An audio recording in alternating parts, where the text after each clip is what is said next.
Good morning, I'm Taylor Wilson, and today is Friday, January 3rd, 2025. This is The Excerpt. Today, we discuss the timeline leading up to the deadly terror attack in New Orleans this week. Plus, we preview today's House Speaker vote, and there's a new treasure hunt in America. We're learning more about the timeline leading up to a suspect's attack in New Orleans early on New Year's Day this week. I spoke with USA Today White House correspondent Joey Garrison for more. Joey, thank you so much for making some time on this. Hey, thanks for having me on. So, Joey, I know a couple of days have passed, still a developing story, but I'm just curious what we know as of now, and if you could walk us through what we've learned about the timeline of events leading up to and on this early morning in New Orleans earlier this week.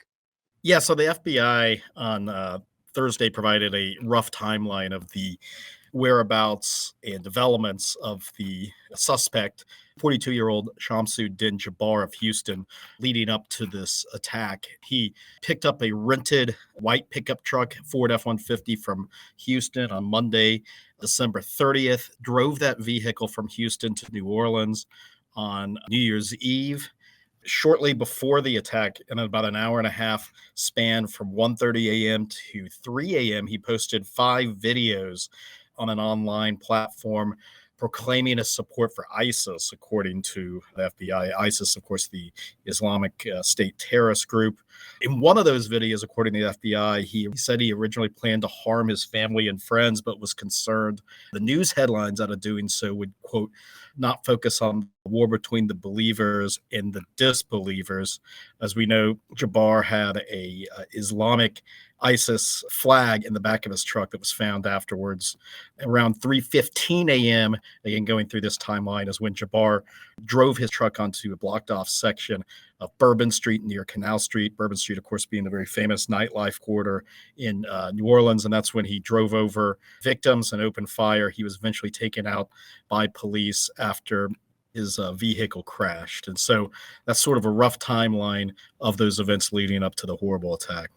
And Joey, just in terms of what we've since learned, I know that there was some talk about other explosive devices as well. Have we learned anything about that? Yeah, so 2 explosive devices that were never detonated were found in ice coolers on different sections of Bourbon Street, according to video surveillance relayed by the FBI.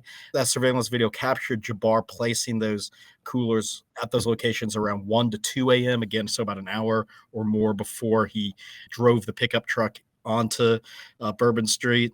President Biden revealed in remarks on Thursday that there was found to be a remote detonator in the truck of the deceased suspect Jabbar that seemingly was meant to set off those explosives, but again, they were not detonated. So, obviously horribly, 15 individuals, including the suspect, were killed. But if these explosive devices had gone off, the carnage could have been a lot greater. Joey, multiple officials said in the wake of the incident initially that they suspected others may be involved in the attack. What do we know as it pertains to that point? And is there any relation to the Tesla that exploded in Las Vegas the same day? Well, so the FBI has now said repeatedly, and President Biden reiterated, that it appears the actions of Jabbar in New Orleans was done by himself, that he was a lone wolf, did not have co-conspirators working with him to execute this. Jabbar is a 42-year-old former military veteran in Afghanistan. One of the forts he was deployed to was Fort Bragg. That kind of matches closely, similarities to the suspect in the Las Vegas Trump Hotel explosion. Of course, the explosion being from a Tesla Cybertruck, also on New Year's Day. Despite those credible similarities there, the FBI said that they have, to this point, found no evidence of a link between these 2 cases. Well, Joe, you mentioned President Biden. This attack, of course, comes in the final weeks of his presidency. What have we heard from him and his administration just generally kind of in response to this violence? And also President-elect, soon to be President Donald Trump, how has he approached this incident? Well, Biden convened his Homeland Security team in the Situation Room of the White House on Thursday to be updated by this. He quickly came out, had an address on the evening of New Year's Day, of course, after the event in Las Vegas had happened that morning, and the tragedy in Las Vegas had happened later in the day.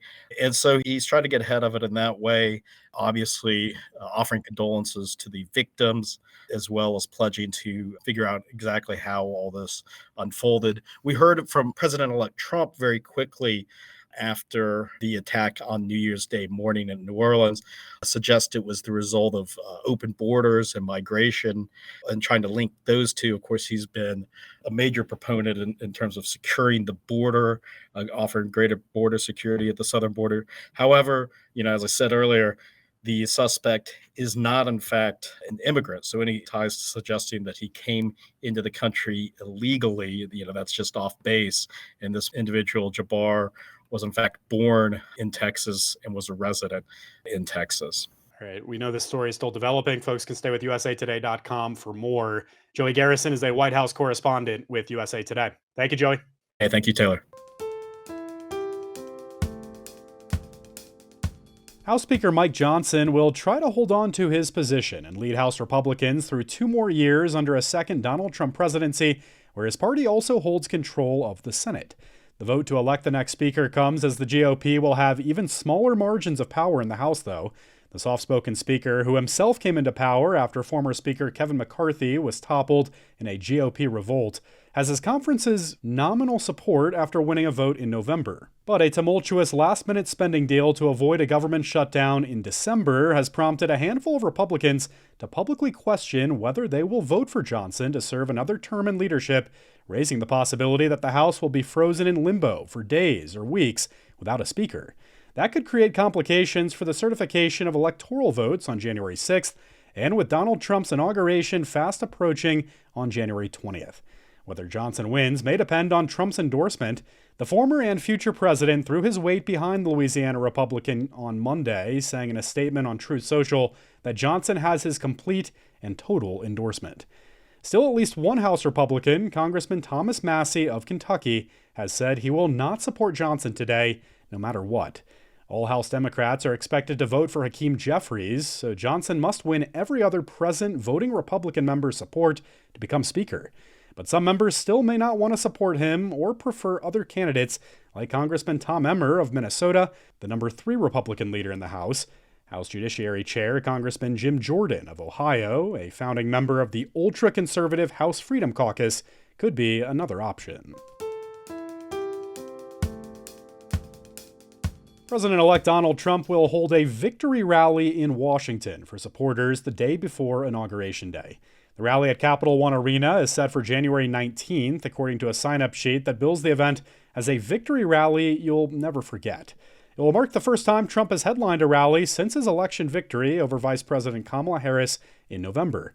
A joint session of Congress will meet on Monday to count the electoral votes certifying Trump's victory 4 years after a mob of Trump supporters violently attacked the Capitol in protest of President Joe Biden's 2020 election victory against Trump. Biden has said he'll attend Trump's inauguration ceremony, even though Trump skipped Biden's inauguration in 2021. Crypto millionaire John Collins Black hid some of his fortune as part of a treasure hunt, the latest of its kind in America after another treasure was found in 2020. I spoke with USA Today national correspondent Chris Kenning to learn more. Hello, Chris. Hello. Chris, I really enjoyed this piece. Would you just start by telling us a little bit about John Collins Black and this treasure hunt he's created? So John Collins Black told me that he had a past with different business ventures and he had invested in cryptocurrency. And by around 2015, he'd made a lot of money doing that. And he was kind of looking for what he wanted to do with his life going forward. And it was around then that he stumbled on this treasure hunt that had been set up by the late Forrest Fenn, who was the New Mexico art dealer who had hid $1 million treasure in 2010 and left clues in a poem that created this search that kind of captured a lot of people's imagination. So he wound up searching for that himself and didn't find it. But around the pandemic, he decided that he wanted to create his own treasure hunt. That meant first he had to amass a treasure. So he spent about $2 million acquiring items that he wanted some to look like is something you'd find in a traditional, pirate's treasure chest, including gold bars that had been salvaged from a ship, an emerald from Sri Lanka and things like that. But he also kind of wanted to broaden the appeal. So he included a Bitcoin, a jelly glass that was owned by George Washington. There was a Picasso pendant. There's even like a Michael Jordan rookie card and some Pokemon cards that are quite valuable. So he got all these items together and put them in 5 boxes that he hid around the country. And then he wrote a book that was released in November called There's Treasure Inside. In the pages, there's the story of his life and of the valuables, but there's, puzzles and maps. And the book, he says, contains all the clues you need to find the boxes. So the public hunt kind of kicked off in November when the book came out, and it's snowballed in interest since then. Who is participating here, Chris? What have you heard from some of these folks, and really, what do they get out of this? Some of the amateur treasure hunters that I spoke with for the piece were Christy and Mike Cowling, and they live in Nevada and have day jobs, but they both are really interested in these amateur treasure hunts. And now they run a YouTube channel to discuss the theories and clues. They've been on a number of them. This one's really gained traction with both amateur hunters as well as new people. For a lot of these folks, it's about adventure, it's about community, and of course, a shot at riches. But a lot of them, love to get together and talk theories and pour over every detail of the book, and then take some of those clues and go to various possible sites around the country. Well, Chris, you mentioned Forrest Fenn. This was, of course, the late art dealer whose $1 million+ treasure was found in 2020. Several people died searching for that treasure before then, Chris. I'm curious, are there concerns about the dangers of this kind of treasure hunting? And how about the potentially addictive nature to these kinds of quests? One enthusiast I spoke to was a Chicago area retiree. He took more than a dozen trips during the Fenn treasure hunt. And, he said he saw people grow too obsessed with it. He knew one guy personally who lost toes because of frostbite when he went out unprepared. And another guy he knows lost a lot of his life savings searching for it. There was a psychologist who talked about the issues of fixation and this sort of the sunk cost fallacy that people can kind of get into with this. Like, I've already sunk so much into this, like it's got to pay off. I have to keep at it. That was something that really came to the surface during the Fenn hunt. But Collins Black said he really designed his hunt in the hopes of avoiding all that. He made it very clear that none of the treasure boxes are hidden on private property. None are buried underground or in a dangerous place. You don't need special equipment. And each one is like 3 miles from a public road. Even in his book, he devotes a part of the book to talking about being safe. And he said, I'm really trying to drill into people's minds that you don't have to do anything dangerous for this. All right. Another terrific story from you, Chris. Chris Kenning is a national correspondent with USA Today. Thanks, Chris.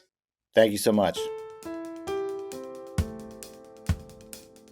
The college football playoff semifinals are now set.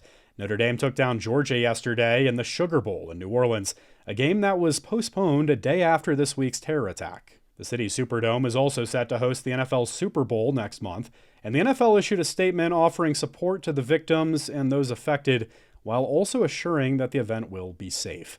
As for the rest of the college football season, Notre Dame will take on Penn State next week on Thursday, followed by Ohio State and Texas in the other semifinal on Friday. The winners will then battle it out in the national championship game. Thanks for listening to The Excerpt. We're produced by Shannon Ray Green and Kaylee Monahan, and our executive producer is Laura Beatty. You can get the podcast wherever you get your audio, and if you're on a smart speaker, just ask for The Excerpt. I'm Taylor Wilson, and I'll be back tomorrow with more of The Excerpt from USA Today.